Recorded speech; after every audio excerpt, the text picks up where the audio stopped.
সুপ্রিয় দর্শক, এই মুহূর্তের সবথেকে বড় খবর।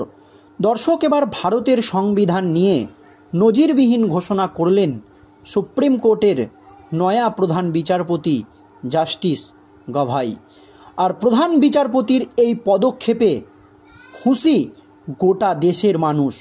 গোটা দেশকে কাঁপিয়ে দিয়ে একেবারে বিরাট ঘোষণা নয়া প্রধান বিচারপতি জাস্টিস গভাইয়ের।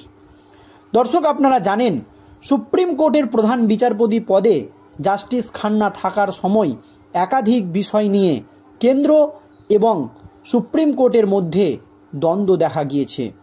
সম্বলের শাহী জামা মসজিদ নিয়ে একটি মামলা হয়েছিল সুপ্রিম কোর্টে। সেখানে সুপ্রিম কোর্টের তৎকালীন বিচারপতি জাস্টিস খান্না নিজের অবস্থান স্পষ্ট করে জানিয়ে দেয়, 1991 সালের আইন নিয়ে কেন্দ্রের নরেন্দ্র মোদী সরকার যতদিন না পর্যন্ত রিপোর্ট দিচ্ছে ততদিন না পর্যন্ত মসজিদ মন্দির সংক্রান্ত কোনো মামলা হাইকোর্ট, সুপ্রিম কোর্ট, এমনকি নিম্ন আদালতে করা যাবে না। আর ওই আইনে স্পষ্ট বলা রয়েছে, ভারতবর্ষ স্বাধীনের পর থেকে মন্দির মসজিদ গির্জা যেখানে যে অবস্থাতে রয়েছে সেটা সেই অবস্থাতেই থাকবে, কারো চরিত্র বদল করা যাবে না। শুধুমাত্র বাবরি মসজিদকে এই আইনের বাইরে রাখা হয়েছিল। তবে এই নিয়ে কেন্দ্রের নরেন্দ্র মোদীর সরকারের কাছে রিপোর্ট তলব করে গোটা দেশ জুড়ে শোরগোল ফেলে দিয়েছিলেন সুপ্রিম কোর্টের বিচারপতি জাস্টিস খান্না। শুধু তাই নয়, আপনারা দেখেছেন ওয়াকফ সংশোধনী বিল নিয়েও কেন্দ্র এবং সুপ্রিম কোর্টের মধ্যে একটি সংঘাতের পরিবেশ তৈরি হয়। এই নিয়ে মুখ খুলেন দেশের উপরাষ্ট্রপতি জগদীপ ধনখড়।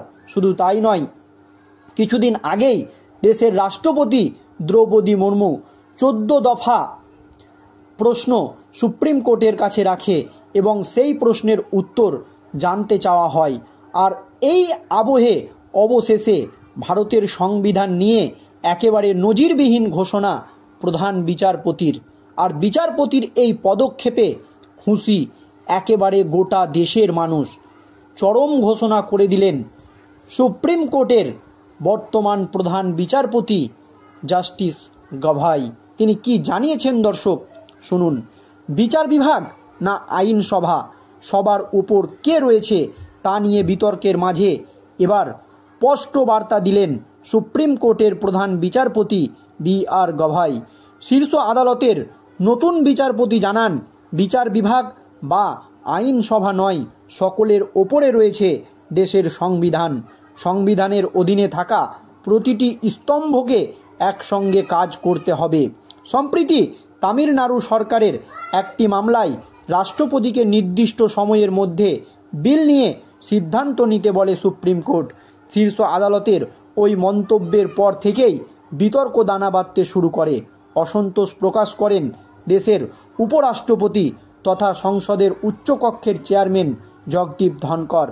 বিজেপি নেতা তথা ঝাড়খণ্ডের গোড্ডার সাংসদ নিশিকান্ত দুবেও সুপ্রিম কোর্টের ভূমিকার সমালোচনা করেছিলেন।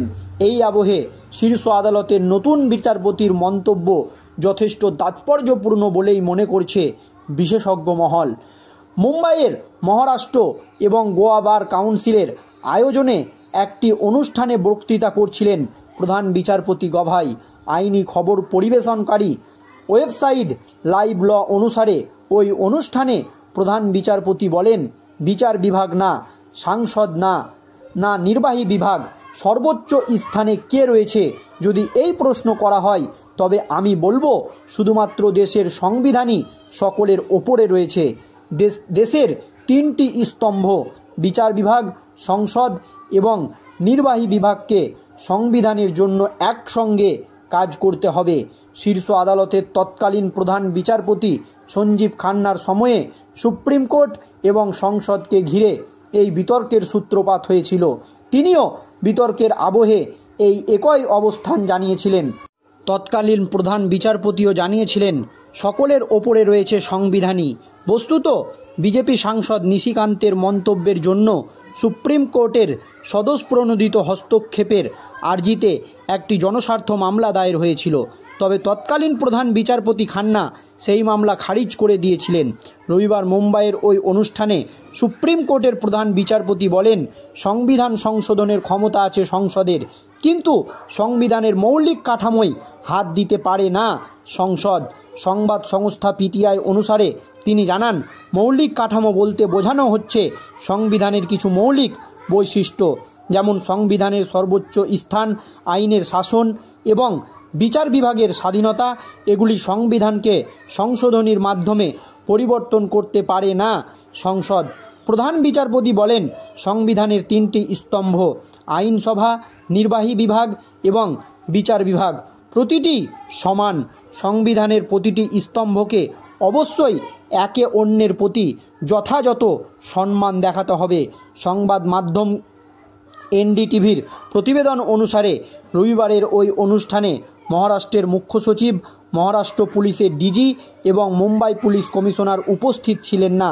তাদের অনুপস্থিতি নিয়ে মন্তব্য করার সময়েই সংবিধানের প্রতিটি স্তম্ভের একে অন্যের প্রতি সম্মান প্রদর্শনের প্রয়োজনীয়তার কথা তুলে ধরেন দেশের নয়া প্রধান বিচারপতি জাস্টিস গভাই।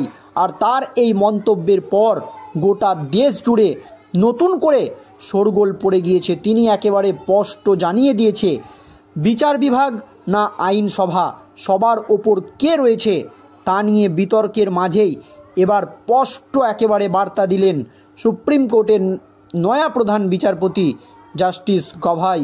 শীর্ষ আদালতের নতুন প্রধান বিচারপতি জানান, বিচার বিভাগ বা আইনসভা নয়, সকলের ওপরে রয়েছে দেশের সংবিধান, আর সংবিধানের অধীনে থাকা প্রতিটি স্তম্ভকে একসঙ্গেই কাজ করতে হবে। সম্প্রতি তামিলনাড়ু সরকারের একটি মামলায় রাষ্ট্রপতিকে নির্দিষ্ট সময়ের মধ্যে বিল নিয়ে সিদ্ধান্ত নিতে বলে সুপ্রিম কোর্ট, কিন্তু শীর্ষ আদালতের ওই মন্তব্যের পর থেকেই বিতর্ক দানা বাঁধতে শুরু করেছিল গোটা দেশ জুড়ে। অবশেষে সেই বিতর্কের একেবারে কড়া জবাব দিলেন জাস্টিস গভাই। অসন্তোষ প্রকাশ করেন দেশের উপরাষ্ট্রপতি তথা সংসদের উচ্চকক্ষের চেয়ারম্যান জগদীপ ধনখড়। বিজেপি নেতা তথা ঝাড়খণ্ডের গোড্ডার সাংসদ নিশিকান্ত দুবেও সুপ্রিম কোর্টের ভূমিকায় সমালোচনা করেছিলেন। আর এই আবহে শীর্ষ আদালতের প্রধান বিচারপতির মন্তব্য যথেষ্ট তাৎপর্যপূর্ণ বলেই মনে করছে বিশ্লেষকরা। তবে রবিবার মুম্বাইয়ের মহারাষ্ট্র গোয়া বাউড কাউন্সিলের আয়োজনে এক অনুষ্ঠানের বক্তৃতা করেছিলেন প্রধান বিচারপতি গভাই। আইনি খবর পরিবেশনকারী ওয়েবসাইট লাইভ ল অনুসারে ওই অনুষ্ঠানে প্রধান বিচারপতি বলেন, বিচার বিভাগ না সাংসদ না নির্বাহী বিভাগ, সর্বোচ্চ স্থানে কে রয়েছে যদি এই প্রশ্ন করা হয়, তবে আমি বলবো শুধুমাত্র দেশের সংবিধান সকলের ওপরে রয়েছে।